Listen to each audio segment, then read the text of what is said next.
Criar nunca fue sencillo, pero hoy, en un mundo que cambia a gran velocidad, surgen nuevas preguntas que nos interpelan como madres, padres y cuidadores. Las pantallas, la frustración, los vínculos, la atención, el desarrollo emocional y social de nuestros hijos son temas que nos ocupan y nos desafían cada día.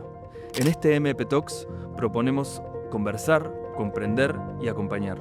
Porque cuando hablamos del bienestar de nuestros niños, cada pregunta es una oportunidad para crecer juntos. Bienvenidos a un nuevo programa de MP Talks. Estamos con un invitado de Argentina, el doctor Esteban Baucheret, pediatra y neuropediatra, jefe del Servicio de Neurología Infantil del Hospital Italiano de Buenos Aires y presidente de la Sociedad Argentina de Neurología Infantil. Bienvenido. Gracias, ¿qué tal? Muy buenos días. Y un invitado de la casa, el doctor Alfredo Cerizola, pediatra, neuropediatra y profesor en la Facultad de Medicina de la UDELAR. Bienvenido. Muchas gracias. Hasta hace no mucho, incluso al día de hoy, los niños o las personas que acumulan información o memorizan conocimiento, decimos que es inteligente o es un bocho, decimos acá. Hoy la información la tenemos al alcance del bolsillo y quería preguntarte, Esteban, si ese concepto de inteligencia está quedando un poco obsoleto. En realidad hoy el acceso a la información, como vos decías, lo tenemos en el bolsillo, digamos, ¿no? En otras épocas algunos tenían acceso a la información, digamos, no hace tanto, porque mismo en medicina el acceso a las revistas eran difíciles y hoy en día no. El asunto es cómo vos administrás esa información, cómo vos te organizás para manejar esa información, el uso que le haces a esa información, digamos, que eso tiene más que ver con otras funciones cognitivas que por ahí hoy están más en juego que esto otro, ¿no? Tiene más que ver con esto de las funciones ejecutivas, de poder manejar grandes volúmenes de información, poder hacer conclusiones sobre eso, relacionarlas, ¿no? Eso por ahí hoy en día juega más que la información en sí. ¿Cómo impactó en el neurodesarrollo o en la neuropediatría este impacto que tuvo la tecnología en los cambios de hábito de las infancias?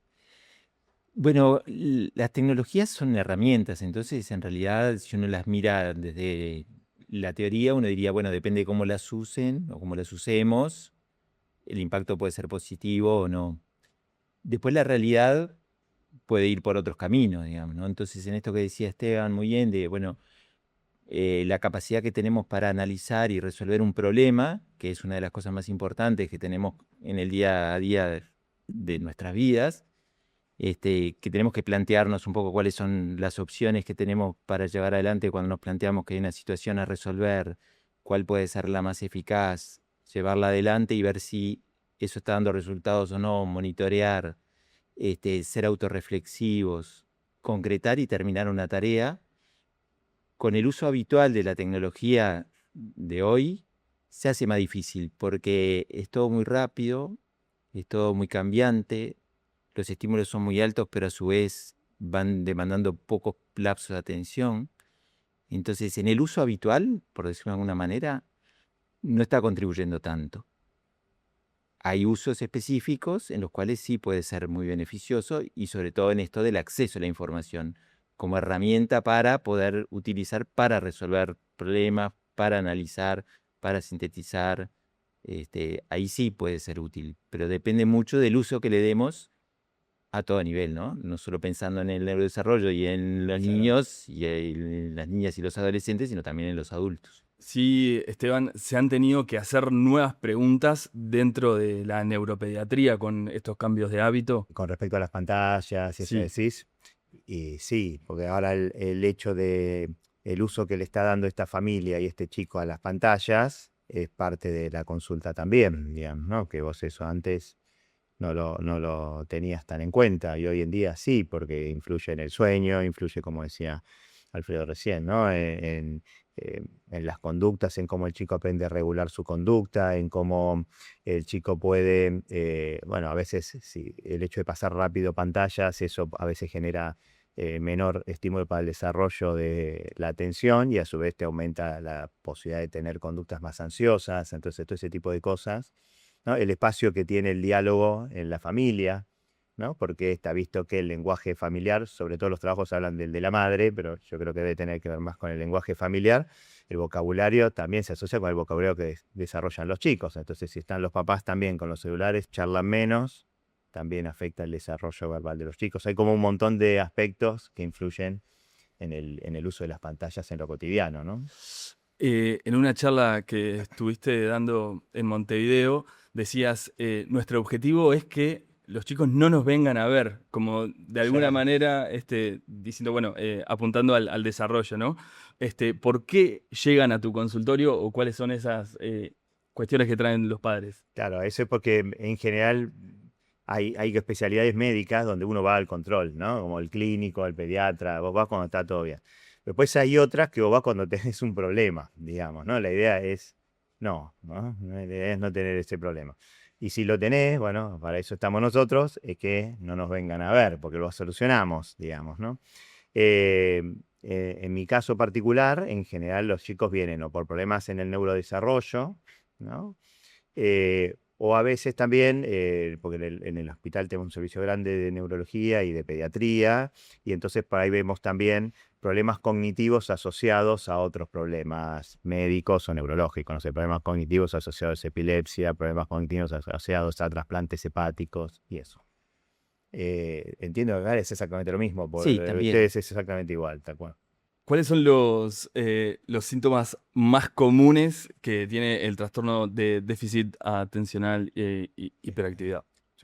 Eh, el trastorno por déficit de atención con hiperactividad, lo característico es que tenga un trastorno del desarrollo de las funciones ejecutivas, digamos, ¿no?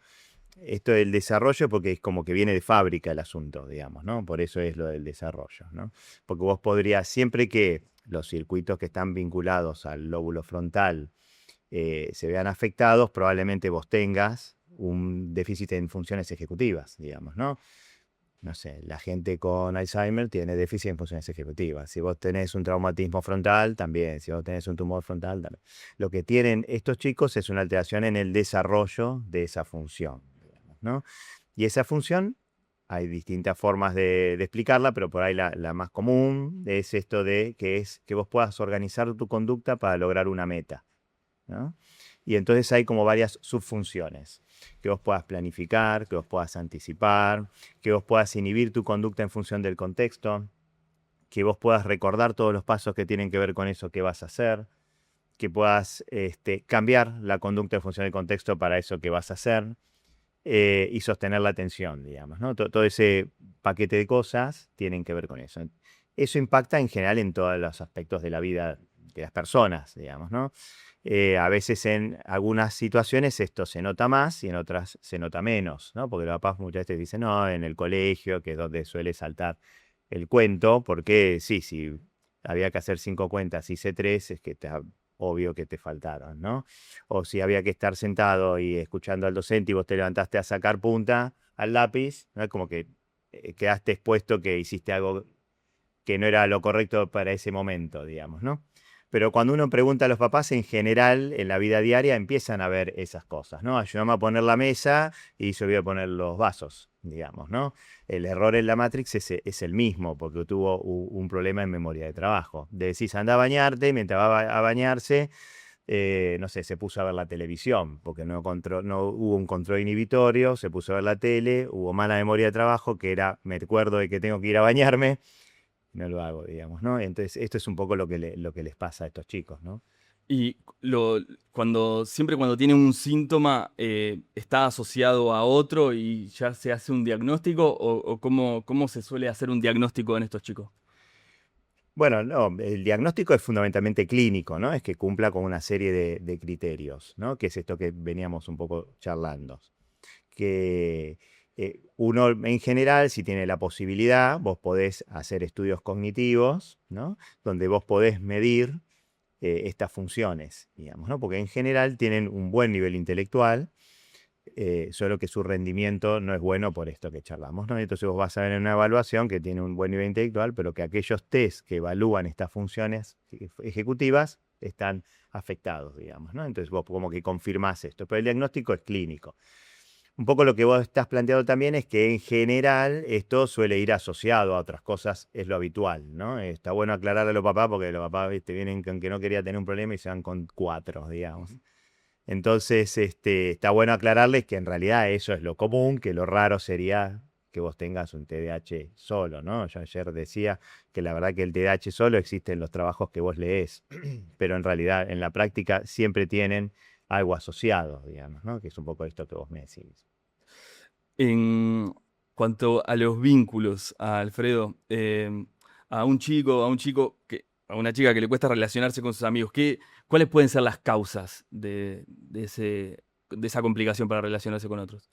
Bueno, ahí las causas pueden ser muchas, ¿no? Y eso es una parte muy importante de nuestra tarea, analizar y discriminar para no hacer diagnósticos apresurados, pero tampoco perder oportunidad de orientar un diagnóstico, sobre todo en función de orientar un abordaje adecuado, que puede ser un abordaje psicoeducativo para la familia, psicoeducativo para la escuela, para la institución educativa, o eventualmente en algunos casos algún tipo de abordaje farmacológico o de terapia de estimulación que puede ir por el lado de la estimulación del lenguaje, de las funciones ejecutivas, o también de apoyo psicopedagógico en caso de que haya alguna dificultad más específica en el aprendizaje o que entendamos de que eso favorece el aprendizaje.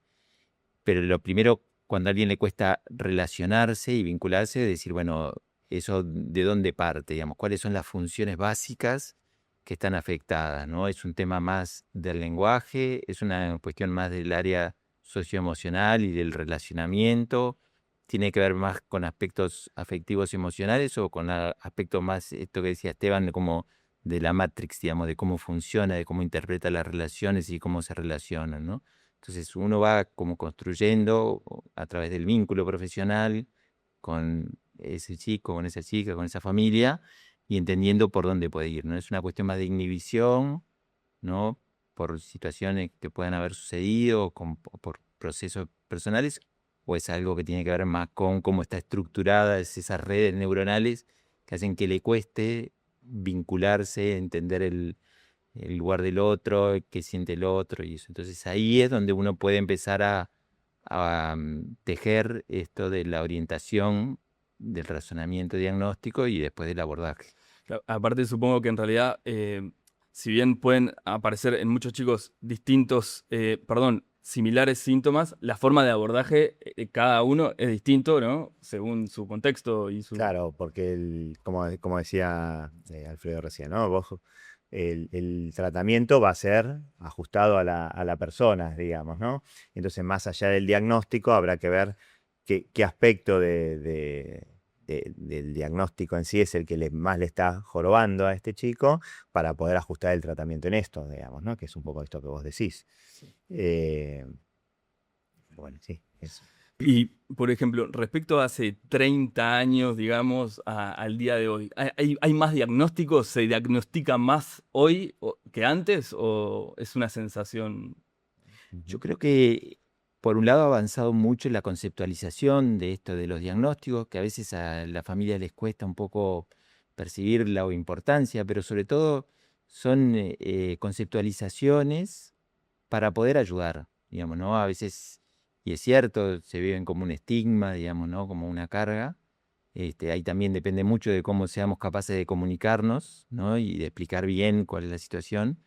Pero entonces, manifestaciones, síntomas que antes se le daba como una cierta interpretación, hoy las podemos entender desde otro punto, desde el punto del desarrollo, desde el punto de vista de las funciones neurológicas y cerebrales que hacen que un chico funcione de una determinada manera.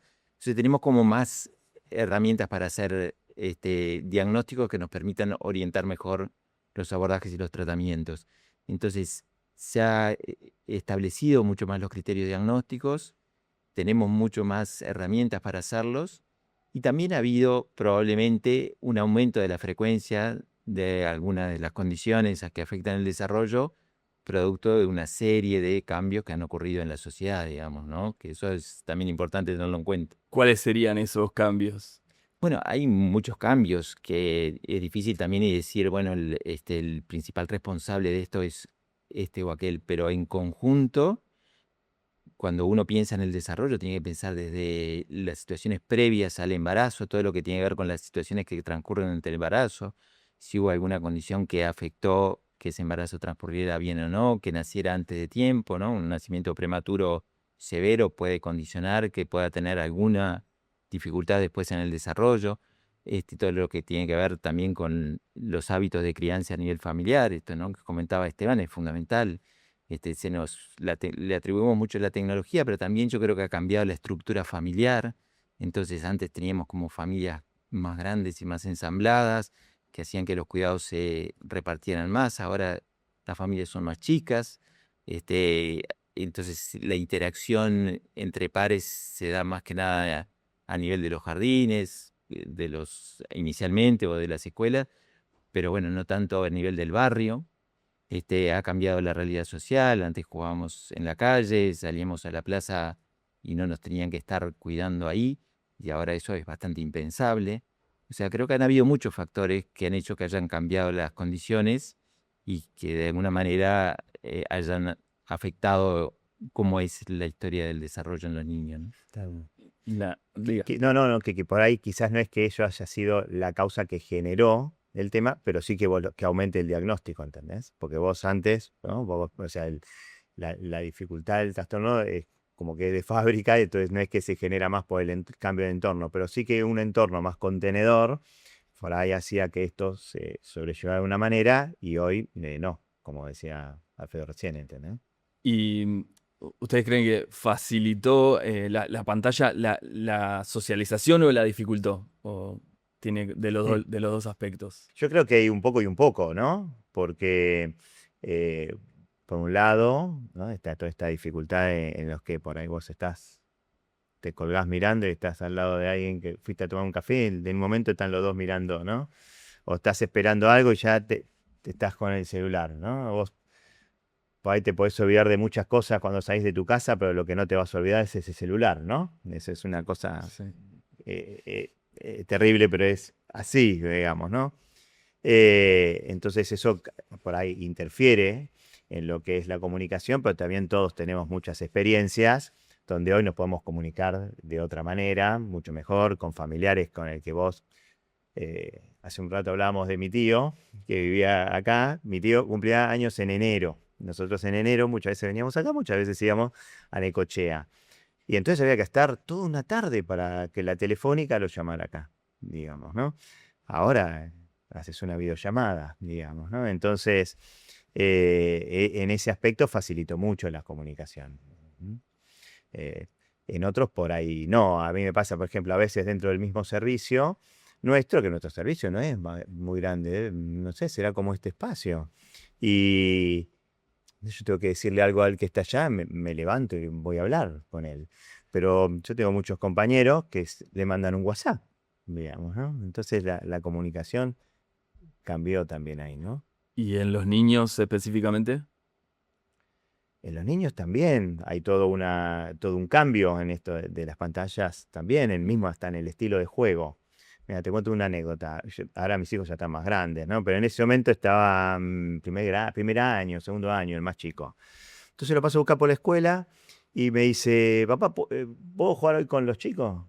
Y los compañeros, ¿no? Sí, sí, sí, sí. Entonces, sí, no sé, habré hecho 5 metros y paré el auto para que se suban al auto, porque vengan a tomar la leche en casa y que jueguen. Entonces, no sé, te habremos estado un minuto y me dice: ¿y? Y no vienen los chicos, no vienen. No, papá, nos vamos a juntar. ¿Entendés? Cada uno en su casa se va a conectar para jugar todos juntos en el ciberespacio, digamos, ¿no? Y para mí jugar era lo que Lo decía mismo, Alfredo, ¿entendés? estar juntos. Jugar era, nos juntamos, no sé, en la vereda, porque yo jugaba en la vereda, o a lo sumo en la plaza, digamos, ¿no?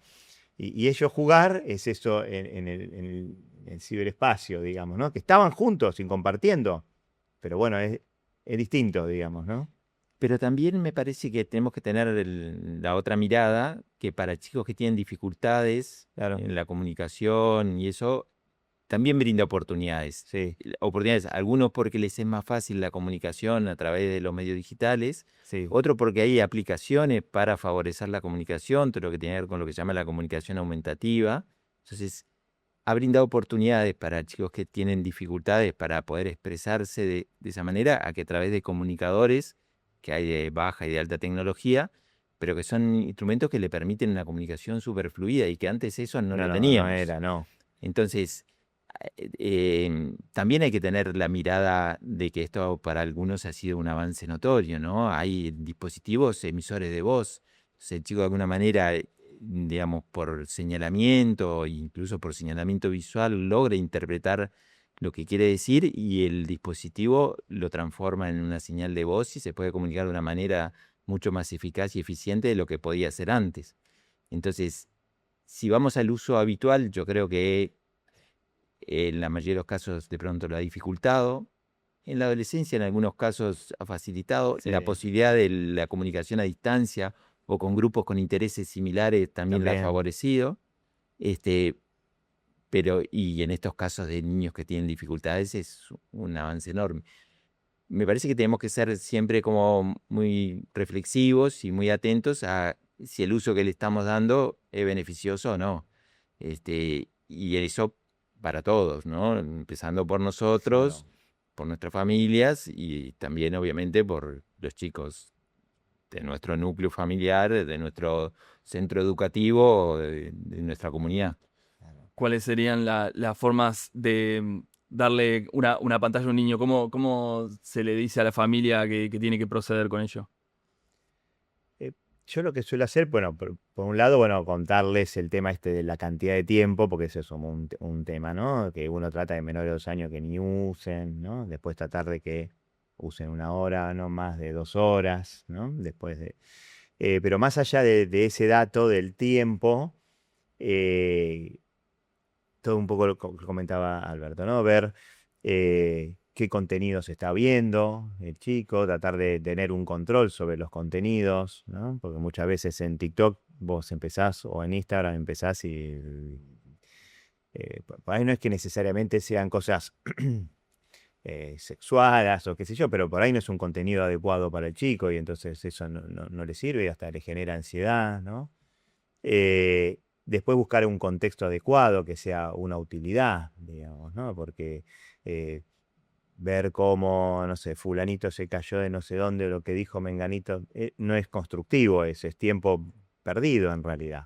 Entonces tratar de que use las pantallas en forma constructiva, digamos, ¿no? Para que pueda generar un vínculo saludable. Horas en momentos, digamos, ¿no? Porque si vos usás la pantalla antes de irte a dormir, por ahí yo no te ayude para dormir, ¿no? Entonces ese no sea un buen momento para usar pantallas, ¿no? Claro, yo creo que Eso. ahí, Sí, para sí, sumar, Esteban, sí, dos sí, cosas más. Una, en los más chicos, por encima de los 2 años, antes de los años, la recomendación, como decía Esteban, es que no las utilicen porque no hay un beneficio demostrado, salvo en el que está próximo a los años para una videollamada con un familiar claro, que viva lejos, una situación así claro. que está acompañado por los padres. Pero en la edad, en los años siguientes, el uso compartido. ¿Tá? O sea, el uso individual tiende a tener mucho menos beneficios que si lo usa compartido con su mamá o con su papá. Que de paso de eso construyen un diálogo, construyen una conversación, que hablan del tema y de otras experiencias que ocurren fuera. Y después, aparte de ese uso compartido, es fundamental pensar en las cosas que está dejando de hacer por estar ahí en eso y no estar jugando en un juego libre, saliendo a pasear, leyendo un cuento en un libro físico, Tal cual.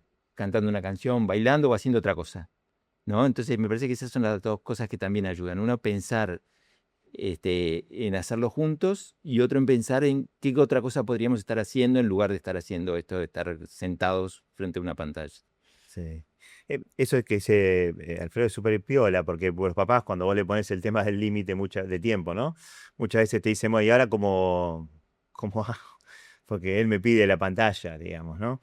Y por ahí plantearle estas actividades es una forma fácil de limitarle las pantallas, porque la verdad es que salvo que vos te hayas acostumbrado a usar la pantalla, está bueno si vos te pones a jugar con tus juguetes, te vas a jugar a la pelota, te vas al club a hacer una actividad, te vas a divertir, digamos, es natural eso que suceda.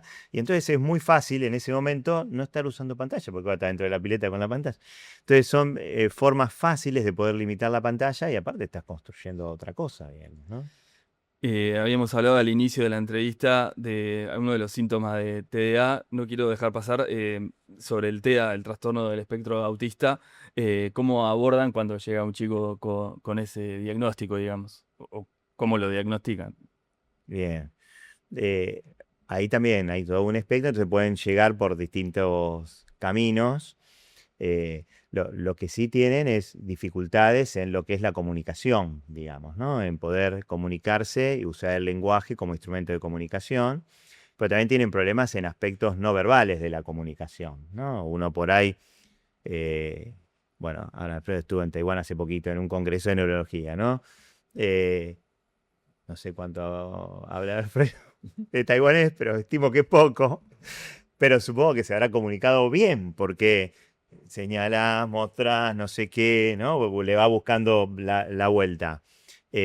Bueno, esas son formas no verbales de comunicación, digamos, ¿no? Entonces, cuando vos tenés un chico con trastorno del espectro autista, tiene comprometido tanto los aspectos verbales como no verbales de la comunicación, tiene dificultades en interactuar con otras personas, en iniciar esa interacción, ¿no? Porque uno puede tener, como decía también hace un rato Alfredo, distintas dificultades, distintos temas por los cuales vos tenés dificultades en interactuar. Pero en este caso tienen esta dificultad en iniciar o sostener un vínculo, digamos, ¿no? Em, Tienen conductas repetitivas, digamos, estereotipadas, dificultades en cómo perciben los estímulos sensoriales del entorno, cómo los procesa.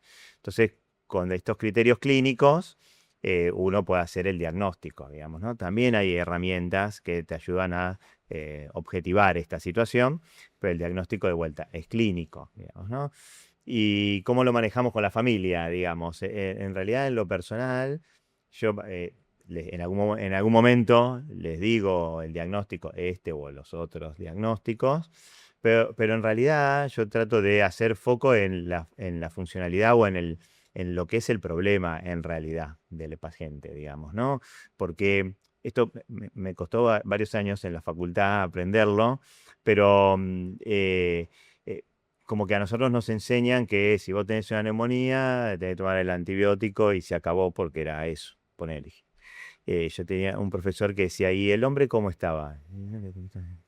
Tenía una neumonía, ¿cómo estaba? Mal. No, no, pero ¿cómo se sentía? ¿Cómo te asegurabas que él lo tomaba el antibiótico? Claro, es que por ahí el problema para el hombre no era solo la neumonía, era la creencia que por ahí podía perder el trabajo, la creencia de que por ahí con eso podía, no sé, hasta morir porque conoció un amigo que no sé qué. Entonces, hacer foco en eso va a ayudar a que el paciente entienda la realidad que está viviendo, vos poder ayudarlo mejor en su realidad y en ese punto va a ser mucho más fácil que el hombre lo acompañe y termine el tratamiento, ¿entendés? Entonces yo suelo hacer foco en eso, en la funcionalidad y en explicarle el problema que está teniendo, pero en la realidad de ellos, no tanta título, digamos, ¿no? Me parece que es re importante esto que dice Esteban de ver bien, incluso antes de diagnóstico, o sea, explicar cómo se construye y cómo llegamos a ese razonamiento, ¿no? Entonces, porque capaz que la familia tiene como naturalizado que el chico tiene poca iniciativa para empezar o para demandar algo, o que cuando quiere pedir algo lo agarra de la mano a la madre o al padre, lo lleva y se para frente a lo que quiere, pero le cuesta como transmitir qué es eso que quiere y tiene que un poco, ¿no? La mamá adivinar de qué está hablando o empezar por ensayo y error.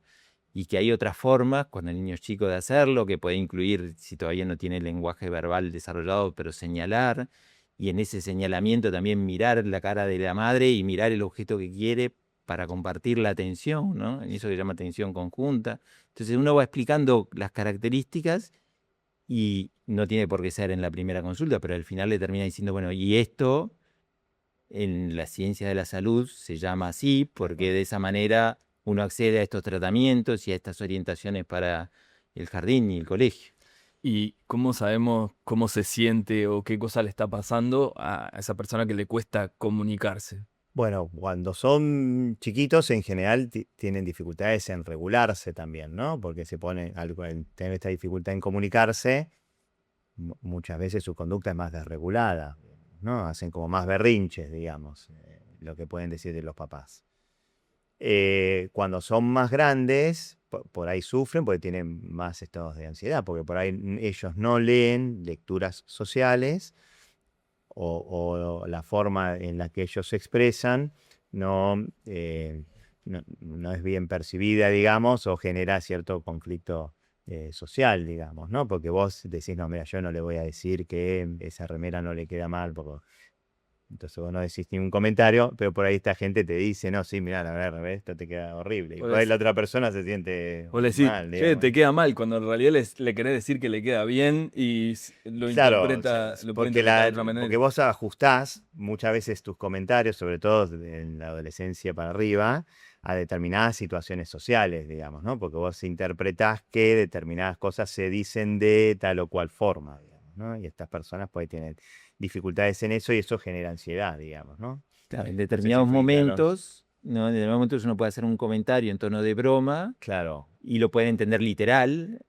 y de esa manera generar como un cortocircuito en la comunicación, porque en realidad yo le estaba diciendo de una manera jocosa algo y lo entiende como eso, ¿no? Entonces, eh, todo eso hay que trabajarlo, hay que explicarlo, hay que orientarlo y tiene después abordajes, ¿no? Con psicología cognitiva, con audiología, psicomotricidad, terapia ocupacional, dependiendo, como decíamos, de cada uno, digamos, ¿no? No es que haya un único plan para todos, sino que cada uno, según cuáles son las fortalezas y dificultades, bueno, ahí les sugerimos cuál sería el plan ideal y el posible, porque también hay que tener en cuenta cuáles son las posibilidades que tenemos en cada caso de intervenir, ¿no? claro. Como para ir cerrando y redondeando un poco, en el inicio de la entrevista hablábamos de esa inteligencia de ir como memorizando información. Hoy en día hay que apuntar un poco más, no sé si a la inteligencia emocional o a eso que diferenciaba vos como de ejecutivo y cognitivo. Hoy en día me parece que, a ver, más allá del grupo de trastornos, digamos, Sí. si uno se pone y dice, bueno, a ver, yo como papá quisiera que mis hijos se desarrollen, qué habilidades que lo pueden poner en una mejor situación en el mundo futuro. No sé si por ahí venía la pregunta. Sí, gracias. Digo, bueno, vos tenés que tener, sí, ¿no? O sea, si vos no sabes sumar, vamos a tener problemas, si no sabes leer, vamos a tener problemas. Entonces hay algunas cosas que sí siguen como antes, ¿no? Pero me parece que el desarrollo de que vos tengas un buen funcionamiento en estas funciones ejecutivas va a hacer que tu rendimiento sea mejor, ¿no? Porque vos vas a poder organizarte en la actividad, un poco lo que hablamos hace un rato, ¿no? Organizarte, sostener la actividad, cumplirla. Y el otro gran punto es cognición social, digamos, ¿no? No hace mucho, si ustedes se fijan, mismo van a recordar, los papás que nos están escuchando, todos, eh, el asunto era la persona, ¿entendés? Argentina ganaba porque jugaba Maradona, ¿no? Menem, el eslogan de Menem, no sé si se van a acordar, era síganme, que no los voy a mí, síganme a mí, digamos, yo no te voy a defraudar. La persona era la que sabía. Hoy en día es el grupo, ¿no? Otro presidente que vino después, que Macri te decía, yo te voy a formar el mejor equipo de los últimos 50 años, ¿no? Messi juega, pero tiene equipo, digamos, ¿no? Porque lo social hoy es súper importante. Entonces, que vos puedas trabajar en equipo y poder insertarte bien socialmente y hacer esas lecturas sociales, hoy es súper importante, digamos, ¿no? Y lo otro que me No sé parece que es súper importante también es aprender que no siempre uno gana, digamos, no, ¿no? lógico. Que tiene, Claro. que tiene muchas veces que intenta y trabaja y se esfuerza mucho, pero también no le salen las cosas del todo bien y eso lo frustra y tiene que aprender a manejar la frustración y que el manejo de la frustración en el niño no es darle celular para que con eso Claro. apagar el momento de la angustia o del berrinche, digamos, ¿no? Entonces, creo que es esto que dice, ¿no? El trabajo en equipo, considerar al otro, pero también saber de que en muchas de las cosas que vamos a hacer nos va a ir bien y en otras no, y que cuando no nos va bien lo que tenemos que hacer es volver a intentar, digamos, Claro. ¿no? Que eso es clave en el mundo de hoy, Sí. de que todos los que estamos en esto sabemos que, bueno, algunas veces nos salían las cosas mejor, otras no tanto, y que lo que importa es la capacidad de reflexionar y aprender de lo que no salió tan bien para poder hacerlo mejor la vez próxima, ¿no? Sí, de acuerdo. Bueno, esperamos que te haya ido bien en tu visita en Montevideo. Espectacular. Muchísimas gracias. Sí, sí, espectacular. Todo Gracias, bárbaro. Esteban, Muchas gracias, gracias. Alfredo. Y bueno, nos vemos en un próximo episodio de MP Talks. Gracias. Bueno, muchas gracias.